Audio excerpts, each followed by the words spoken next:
tí ạ. Thịt đá á. Ngon không?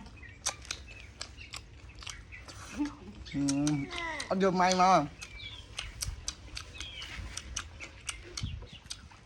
Ăn cơm, chặt nghe.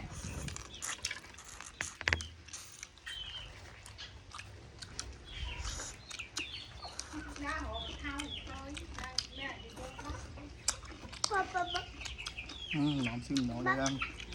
Cho vô may mà. Đi. Này cái đàm số 1 ạ. Bỏ đây mà hoang. Bỏ không chọc thẻ.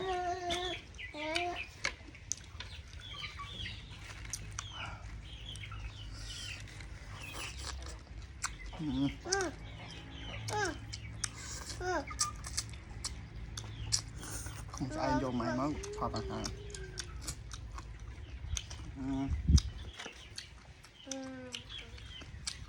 Ngon không? Tầm 3 tí.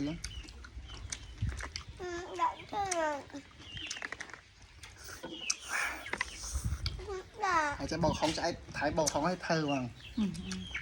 Vô may mà rồi lò mà. Này tầm ơi.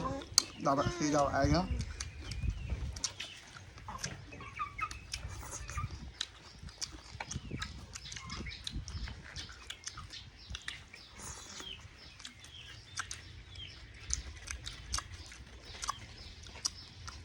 Đàm.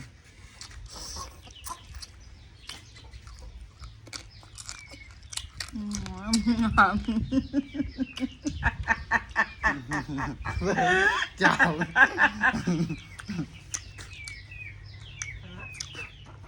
Chăm xe rồi. Ăn xưa đó. Của sao không xe?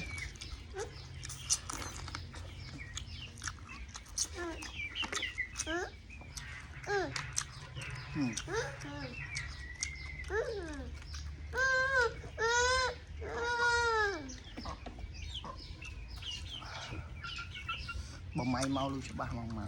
Tôi trộm. Anh đi phải ra đậm lên đi, chăm đậm lên. Đây anh dễ á nó. Anh đi ra đậm lên CD phô về ấp cho ba. Đang chăm sải.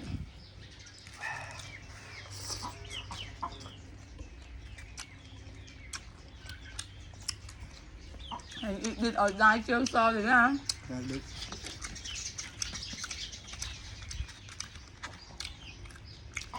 Rồi là bạn là xin nó mới bài ta làm rồi làm từng bài làm đã.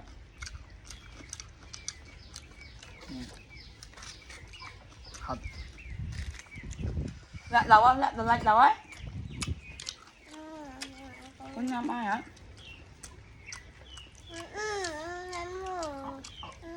Tốt thêm một bạn không? Đặt video không? Nó phải đặt thấu.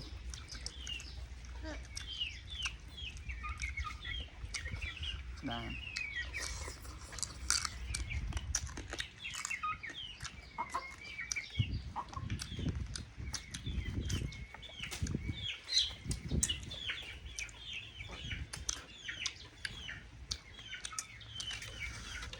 Bàn pi rồi dù trên này ta video thôi. Ngồi ba hả? Cái chân ăn lắm mấy rồi. Ăn bài. Mà nó buồn tì ơi. Không buồn tì không. Buồn chữ gần.